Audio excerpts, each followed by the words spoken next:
Donc, bonjour à tous et à toutes. Donc, aujourd'hui, comme vous pouvez voir, on va faire un top 10. Donc, je vais vous présenter un top 10 de personnages de Dragon Ball. Donc, les personnages les plus forts de Dragon Ball. Et, comme plusieurs personnes se demandent, est-ce que j'ai fait un top 10, public ou un top 10 privé? Donc, je vous explique la différence. Un top 10 privé pour moi, c'est que c'est mon top 10, donc c'est moi qui ai inventé les personnages. Je veux dire, c'est moi qui, tout simplement, qui a inventé le top 10. Et puis, un top 10 public, c'est que j'ai demandé l'avis des personnes, donc de plusieurs personnes. Ils m'ont dit leur avis, et puis j'ai fait ce top 10. Donc, moi, c'est justement ce que j'ai fait. J'ai fait un top 10 public, et puis, tout simplement, j'ai fait ce top 10.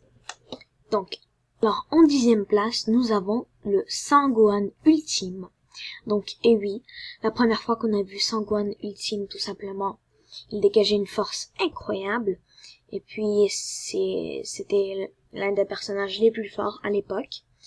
Même si personne ne savait que, eh bien, il y a une personne plus forte qui était Sangoku. Eh bien, à la 10e place, c'est Sangohan Ultime. En 9e place, on se retrouve avec Majin Buu, donc un personnage assez connu qui est au début rigolo, mais plus vraiment à la fin quand il devient tout simplement Majin Buu normal, c'est-à-dire quand il peut absorber les personnes et tout. Donc voilà, c'est un personnage que j'aime bien parce que tout simplement son caractère, il me va bien. Et puis voilà, c'est un personnage très très fort. C'est ce que je peux dire. Donc maintenant, on va voir le top 8. Alors, on se retrouve à la 8e place avec Vegeta Super Saiyajin 2 en mode Majin. Donc c'est très important, ne vous mêlez pas entre Vegeta Super Saiyajin 2 normal et Vegeta Super Saiyajin 2 Majin. Donc c'est très important à savoir. Parce qu'il y a une grande différence de force. Et puis voilà, et puis la première fois qu'on voit Vegeta Super Saiyan 2 en Majin, on se dit que tout simplement c'est le personnage le plus fort de l'histoire et tout. En fait non, tout simplement. Et puis voilà, je l'aime bien aussi ce personnage. Et puis voilà, on va continuer avec le top 7. Donc en 7e place, on se retrouve avec Sangoku en Super Saiyajin God. Et oui, qui est plus puissant que tous les personnages précédents que je vous avais nommés. Donc, plus puissant que Vegeta Super Saiyan 2 en Majin. Et oui. Donc, au début, tout simplement saga Beerus, si je peux dire. C'est pas vraiment une saga, mais disons le film de Beerus. Le dieu de la destruction. Donc, quand Sangoku il devient Super Saiyan God, il se sent pas vraiment plus fort. Il se dit, ah waouh, oui, maintenant je suis un dieu, mais en fait, il se sent pas vraiment plus fort. Mais ensuite, il voit que en se battant contre Beerus, il voit que sa force, elle est assez augmentée.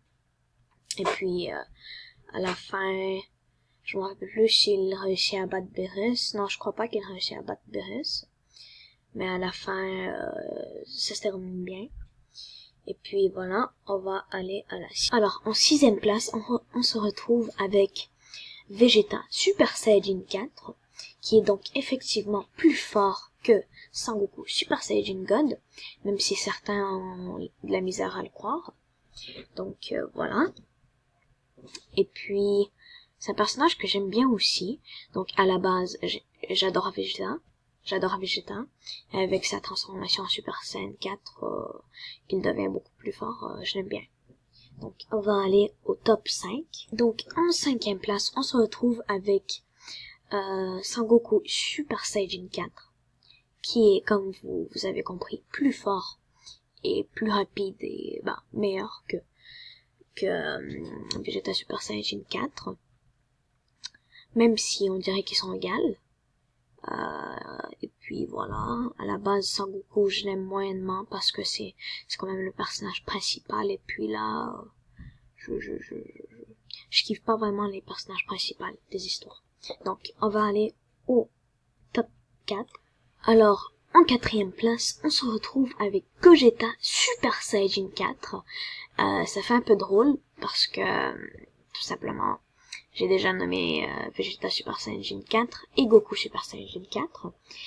Et puis là, Gogeta Super Saiyajin 4, qui est la fusion de Vegeta Super Saiyajin 4 et Goku Super Saiyajin 4. Donc voilà, c'est la fusion. Voilà, j'aime bien Vegeta. Il est assez stylé puis fort avec son Bing Bang Kamehameha là. Il est super bon. Donc on va se retrouver à la troisième place tout de suite.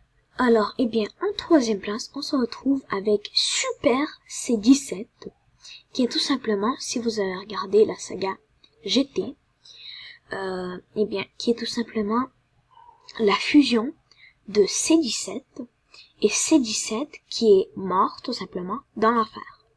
Donc, qui est la fusion des deux. Je vais pas trop vous spoiler la saga GT si vous l'avez pas regardée. C'est une saga que j'ai bien aimée, même si je sais que ce n'est pas une vraie saga. Et puis voilà. Donc C17 pour troisième place. On va aller à la deuxième place tout de suite. Eh bien oui, en deuxième place, on se retrouve avec Broly en Super Saiyajin légendaire. Donc certains disent qu'il est un monstre, ce qu'on dit dans le film tout simplement. Mais en fait, il l'est pas. C'est un humain normal, un Saiyan normal, qui est né en fait avec Goku. Je veux dire, il est né à côté de Goku. C'était comme son frère. Sauf que son frère, c'est une autre personne, mais je veux dire, c'était, ouais, je sais pas comment le dire, mais c'était son frère. En quelque sorte son frère. Donc, Broly, je vous explique que, en quelque sorte, c'est juste une hypothèse, pardon. C'est pas vraiment vrai. En quelque sorte, Broly, il est plus fort que Sangoku. Et presque, je dis presque, toutes les autres personnes dans, tout simplement, Dragon Ball. Donc, on vous explique pourquoi. Premièrement, quand Broly et Sangoku, ce que je vous disais, ils sont comme frères un peu. Ils étaient petits. Donc Sangoku, qui est juste là, à la droite, pardon, eh bien, il arrêtait pas de pleurer. Vous pouvez même le voir. Et Broly, à cause de ça, il pouvait pas dormir. Donc, il pouvait pas se reposer tranquillement. Donc, quand il était un bébé, il fallait qu'il se repose. Donc, il pouvait pas à cause de Sangoku. Bon, donc, dans le film, je sais que la qualité, elle est pas immense. Donc, dans le film, eh bien, on voit que Broly contre Sangoku Super Saiyan, et puis Piccolo, qui avait la force d'un Super Saiyan, à cette époque, se battait contre Broly, et Broly, lui, il s'en fichait un peu, et il s'en battait les couilles. Donc, comme vous pouvez voir, il le tapait sous ses forces, et puis tout ça. Mais Broly, se les dérangeait pas, là, c'était des petits insectes, là, ça ne faisait rien. Donc, déjà, il pouvait pas être à fond. Et s'il serait à fond, voilà, ça serait pire. Je veux dire, tu peux pas être à fond quand il y a deux petits insectes qui tout simplement, qui te tapent, puis ça te fait rien. Et puis, ensuite, certains disent, ben oui, mais là, ton hypothèse, ça marche pas, puisque ensuite, pourquoi est-ce que Sangohan, juste en Super Saiyan 1, il a battu Broly? Ça se fait pas. Donc, je m'en rappelle plus vraiment si c'était Sangoku ou Sangohan qui l'a battu. En tout cas, je crois que c'était Sangoku en fait, désolé. Alors, pourquoi Sangoku en Super Saiyan 1 normal, il a battu Broly?